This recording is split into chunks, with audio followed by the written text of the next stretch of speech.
All right, guys. So today we'll be going over arrays. I'm just going to make a brief, I'm going to try to make a brief video of kind of what the concept is behind arrays and how you're going to really use this and make it applicable for Quiz 2. So just a couple things is the recording software I'm using kind of has crappy audio and sometimes the mouse pointer doesn't pop up. So hopefully, just be aware of those issues. Is crappy quality, crappy audio, and then the mouse pointer kind of disappears while you record. But other than that, we could just go ahead and get straight into it. So someone requested the video for chapter 8, and I skimmed through it. And chapter 8 was just really about arrays, and I don't want to get too deep into the details of like conceptually what it means or all the kind of moving pieces in it. I'm just going to show you how it works within code, because for quiz 2 you're going to need to know how to code it out. You're not going to need to know little details about, oh, what's a subscript, or like what does this piece of syntax really mean, or whatever. Like, it's all you're going to need to know is how to code it out. So we can just go ahead and get started on some of the basics of what arrays, or well, the basics of how you declare arrays. So one of the ways you can declare arrays is by, you're going to start with the data type. So we're going to want a double, and then you have your brackets. Okay, then you're going to call it something. So we'll call it array1, and then you're going to say it equals a new double array data type, and we want 10 things in here. Okay, so this is one way to do it. So we start with data type bracket name of array equal, new is the keyword, double, oh sorry, data type, and then number of elements, and then semicolon. So that's one way to declare an array. And also keep in mind that arrays start at 0. So what I mean by that is, okay, we just declared an array called array1, and we want 10 things inside this array. But arrays start at 0. So it's not like you have element 1 through 10, you have element 0 through 10. So that means your array actually has 11 things. That's what I mean, is that your array starts at 0 means that whatever number you put in here, if it's 5, then really you're going 0, 1, 2, 3, 4, 5. Since we're at 10, we're going 1, 0, 1, 2, 3, 4, 5, 6, 7, 8, 9, 10. So that's what I mean, that array start at 0. And that's a very, very important thing to know, is that your array start at 0, because you'll definitely have to know that for whenever you're building a certain program for this quiz. They're gonna ask you to call back um, data within the arrays, and if you forget that the array started 0, well, then the data you're calling back is gonna be off, or you're gonna miss something. So that's another detail about arrays. The next thing is, and we're gonna switch it up here just to kind of show you how you could see this differently whenever you're building your application. Is, we could say private and private int, we can call this array2, and we can say equals 1, 2, 1, well, you know what, we'll do 10, 115, and 300. All right, so as you can see here, what we did is we just declared an array within an attribute. Declared array within an attribute. Oh, well, you know what, let me word that different. Declared array as an attribute. And we did that private data type name of array equals curly brace some numbers you want to store in the array. All right, so this is another thing to note. is you can go ahead and declare arrays within an attribute. So that's what that means is you're going to be able to call a certain array throughout your class. So, here, one thing to note is we have an array within a method. So that array is local to that method. Here we have an array that is for the class. So any method within that class can go ahead and call on that array. And just like we, declared uh, the one here in the main method, we can also use that same syntax up here in the. So actually, let's do something different. Let's do car. I've never done a car array, but let's see how that goes. Um, and then we can say new car, and I want 20 things in here. Okay, so that same syntax, we're gonna array 3. So that same syntax applies, you know, um, within your attributes. Uh, the different ways you can declare arrays, you can go ahead and do that in attributes as well. So that's it. I don't want to get. I think these are. This is basically what you'll need to know for knowing how to declare arrays. I don't think it's going to get any more complex than that. I mean, honestly, in my opinion, the most complex it's going to get is for them to tell, excuse me, to tell you that you need to declare an array within an attribute. Now, I don't want I don't want to jump too far ahead, but there is a possibility that a more complex thing they'll ask you to do is to declare like an empty array like this. So basically here what you're doing is you're just declaring an array called array 3 that's going to hold 20 things. Okay, so let's think about this. I just created an array that's holding 20 things and it's an attribute of my class. Just because I declared the array to have 20 things, that doesn't mean that there's 20 things in there. All I did was basically say, hey, create an array that's going to be able to hold 20 things, or 20 elements, to be more specific. That's all I did here. I just gave that to array 3. I said, all right, hey, create 20 elements for me. But there's nothing in those elements. So something more complex that they could tell you is declare an array as your attribute, and then somewhere within your program, start assigning that array certain values. So if I wanted to do that, I will show you how you would do that. So let's say I want to assign array 3 numbers 0 through 20. So let's say each element will just hold its corresponding numbers. So element 0 will have the number 0 in it. Element 1 will have the number 1 in it, and so on and so forth. So I don't want to go ahead and do this. I don't want to do, array 0 equals 0. Like, oh, well, array 3, sorry. Array 3, and there's something I'm missing here. Oh, static. Okay, so it wants me to do static. All right.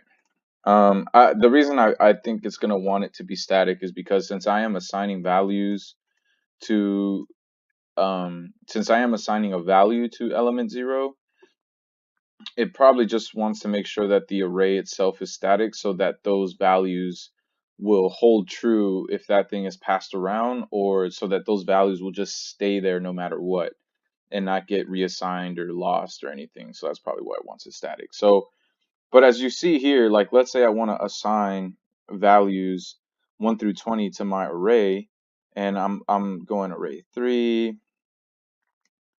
This could be a very time consuming task. Like, okay, do I really want to type out 20 elements that equal all the way up to 20? No. So what you could do instead is create a for loop. Why is it coming out like that? What? It's a really weird for. Okay, yeah, it was coming out really weird. So we'll create a counter and we'll say for x equals 0, as long as x is less than 20, well, actually, I want it to go to 20, so 21. X, increment x. Oops.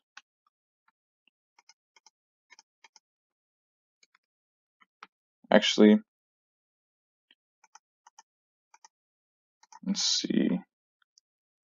How many times will this loop? I'm getting lost here. I'm confusing myself. I think that should be fine though. So, I don't know why it's giving me a problem for x. Let's see.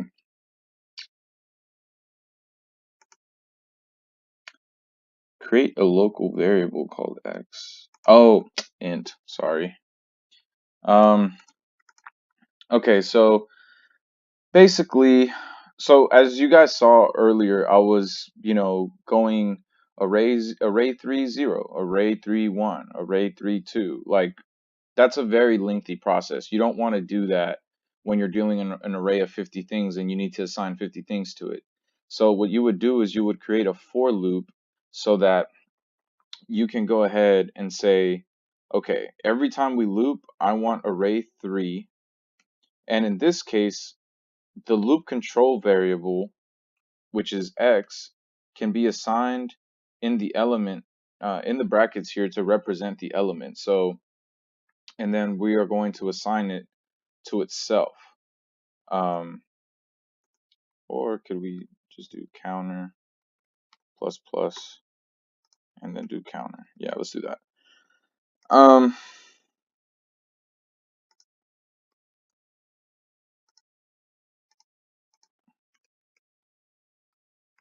Sorry guys, I'm kind of doing this just like off the top of my head, so I'm just kind of going along and it just keeps giving me all these errors. Add cast, add counter to car.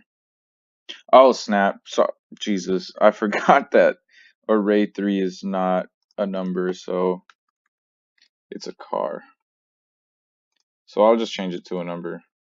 Sorry for the confusion, folks.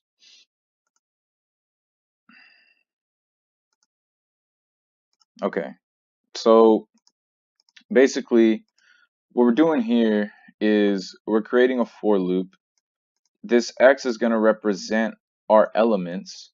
So when we loop the first time, we're going to initialize this thing, and I'm going to have to do this outside, not in there. That's going to give us a problem. Okay, so I'm creating this counter called 0. I'm creating a counter that's going to be set equal to 0.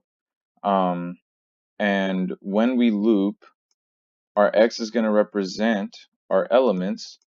And once we increment this counter, we're going to assign it to the array.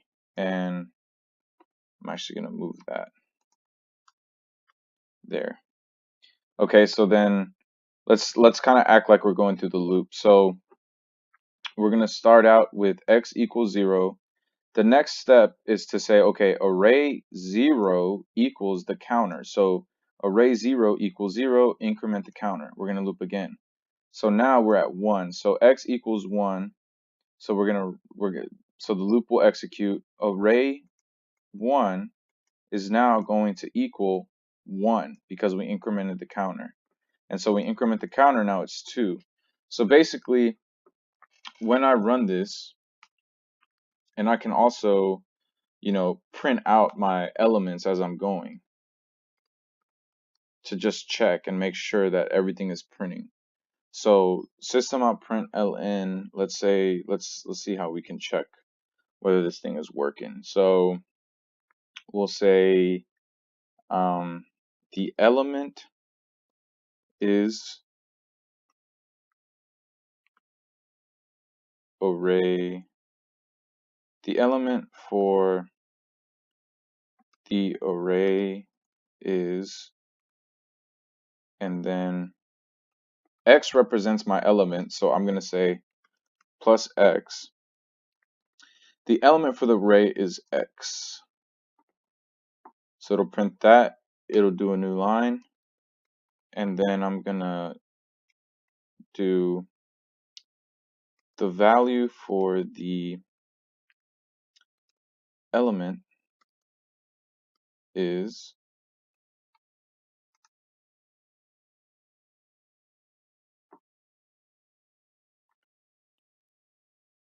and then do plus counter. All right. And I'm thinking of maybe restructuring this because I don't like how I'm printing out these two lines. So the element for the array is X. So this is going to tell us, hey, we are, and I'll just do array 3 to be more specific. The element for the array 3 is X. The value for the element is the counter. So let's go ahead and run this and see what happens. So I wouldn't be surprised if we get an error because there's quite a few things going on, but I don't think we should get an error. So basically it should be, you know, for 0 it should equal 0, for 1 it should equal 1, for 2, for, you know, that's basically how it's gonna go. The only issue I could see is this should be 20 and not 21, but let's see, because 1 through 20 is 19, so yeah, it should be, let's see, I don't know, I might have to change it to 21, but we'll see. All right, so let's make this bigger. So now it's there at the bottom. So the element for array 3 is 0. The value for the element is 1. Okay, so something went wrong there. So let's check.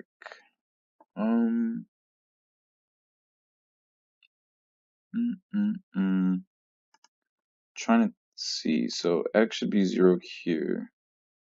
The counter should be 0 as well. Increment the counter. Oh, okay. I see what happened. This should print out before the counter is incremented. Okay.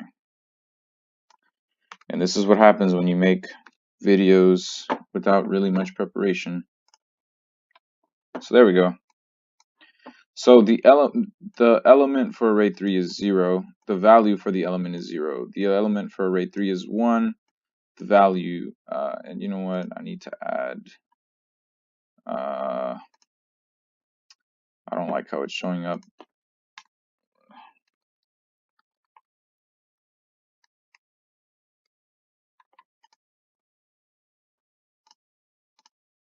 Yeah, some there. It's a little better now.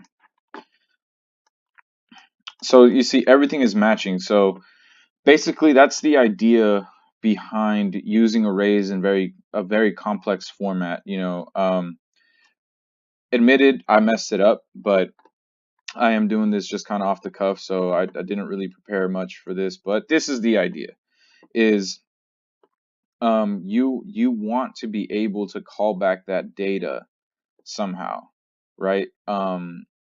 And another way to have done it is, you know, instead of doing the counter, I could have done give me back the array that got assigned something, uh, and we'll get the same output. So just see, we'll run this and nothing will change. So 0 0 1 1 2 2, because the idea here is not only does the counter is being assigned to the array element, okay?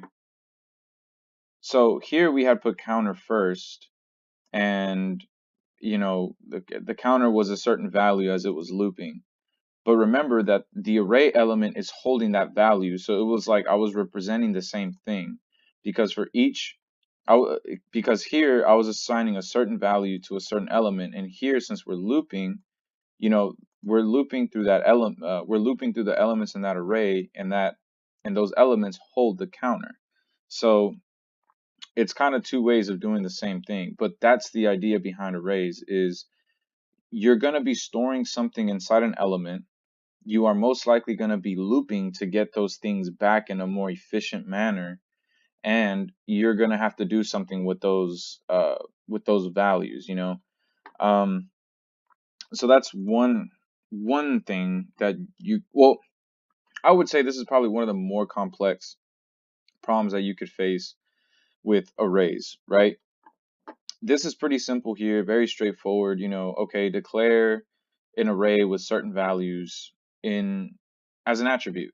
I mean, that in itself is complex, but it's straightforward. The only twist there is you're putting it in an attribute. This is a lot more, this is way straightforward. It's just, hey, in a method, declare an array, and I want it to hold 10 things. Okay. Here is where you get a little bit crazy with it, and you're saying, okay, declare an array as an attribute, let it store 20 things, and then somewhere in your program assign this array, which is an attribute, assign it something, and then do something with the data that is stored in there. You know, that's a bit more complex. Now, I know that's quite a bit. I feel like, I hope I wasn't moving too fast. I know it did get, I kind of confused myself by just trying to make this problem, but hopefully it just shows you kind of a foundation of what to expect or what to prepare for, as far as, as far as like using arrays on the quiz. Now, this is not exactly what you're going to get. You're probably going to get something a little bit more difficult, but if you understand this concept of how to declare arrays, how to store things inside arrays, how to call back that data, then if you get a basic understanding of that stuff, you're good to move on to something a little bit more difficult. So now we're going to do another thing. Now we're going to do something with parallel arrays. All right. So let's do something very simple. Hopefully I don't confuse myself on this one. Okay, so let's do string. Let's do a string array. Let's call this array 1, and then we're going to say that this thing is going to store, oh god, what happened here? Leash. Okay. So this is going to store first names. This one's going to store first names. John, Lisa, Al.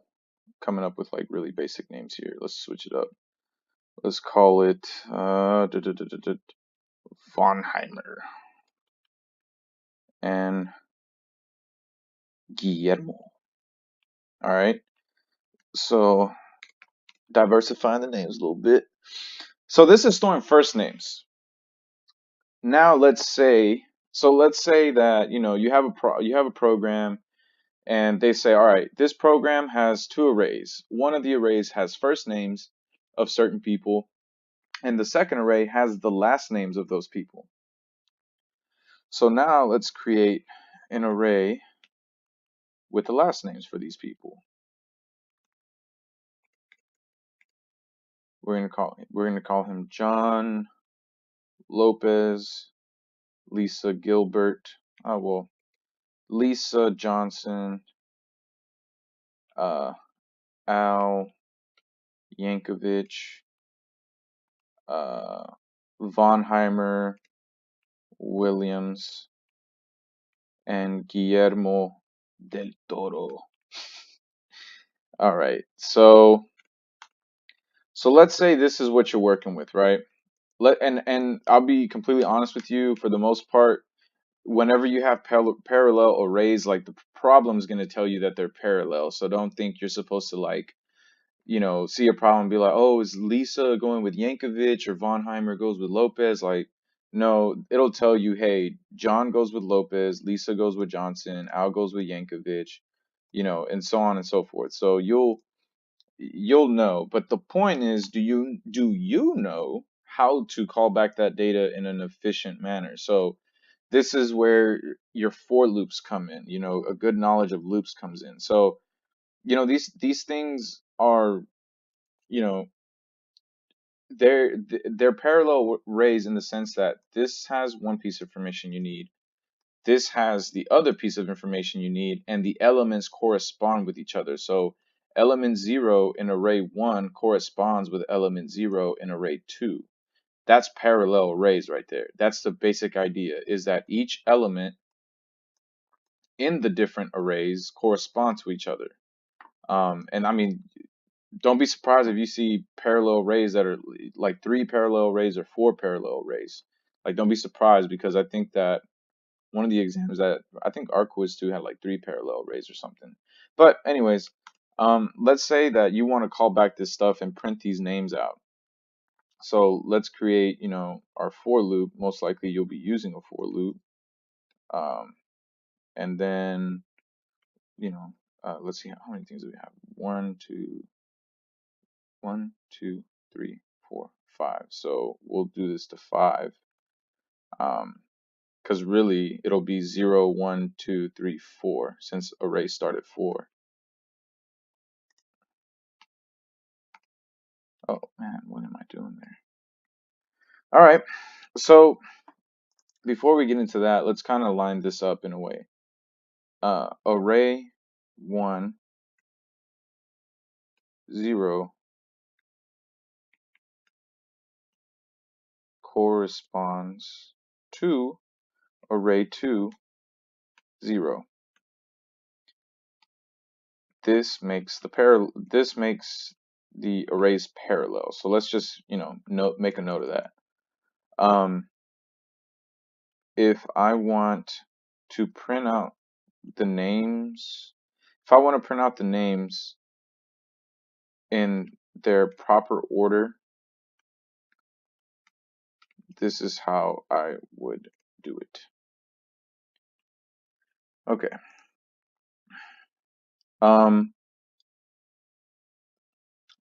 Let's make a sentence here.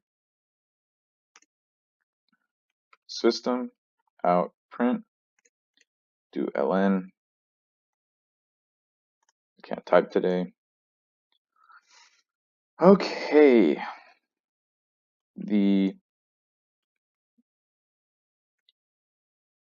Well, I need to think of how I want to print these names out. I guess we'll just make it simple. I won't really create a sentence. I'll just do array 1 is the first name, right? So I want first and last name. Array 1x, add a space.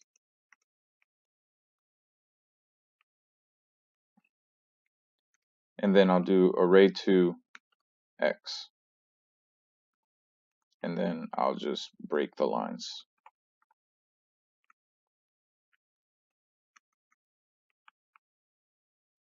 All right.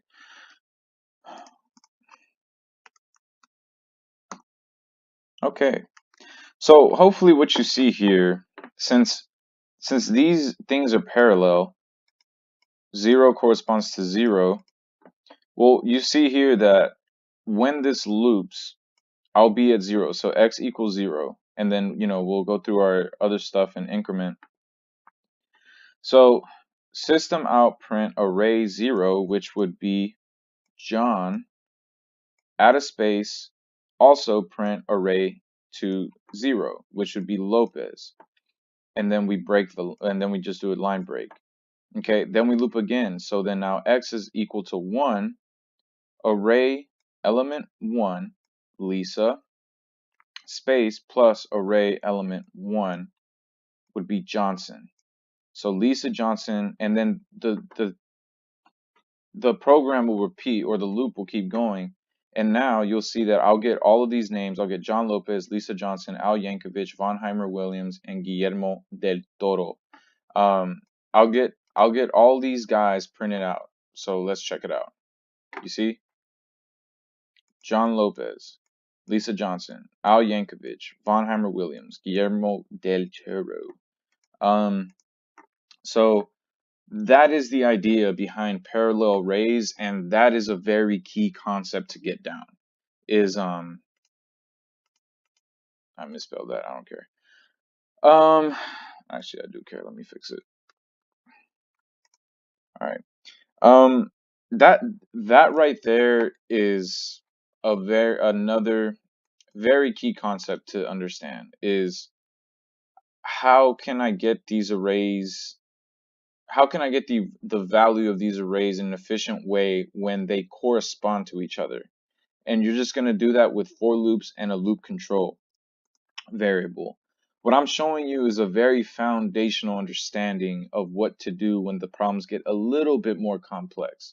But it's the same idea. The only difference is that they're probably going to throw some objects in there and say, okay, send it to another class, and the array is in a second class and I need you to call the data back. Okay, that's when it gets a little bit um a little bit more complex. So but it still falls under the same basic idea, which is, do you know how to call the data back in an efficient way, which would mostly be for loops.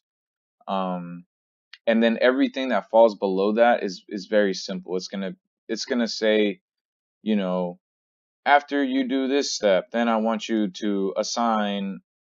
you know, I want you to assign element 5 in this array this value or something like that. It'll get very foundational and very basic. So um, that's really all I kind of wanted to get out of the way, is just the idea of parallel arrays and how you're going to use for loops to get the loop control variable to line up with some of the elements which you want to call back. So um, some of the key takeaways is understanding how to use the for loops and how to use the loop control variable to get the data back from your arrays. Another key takeaway from this would be understanding that arrays start at 0. Um, and then again, just very simple syntax stuff, like how do you declare an array? How do you declare arrays with specific values, or how do you declare an array and just say, hey, I want this many things in there?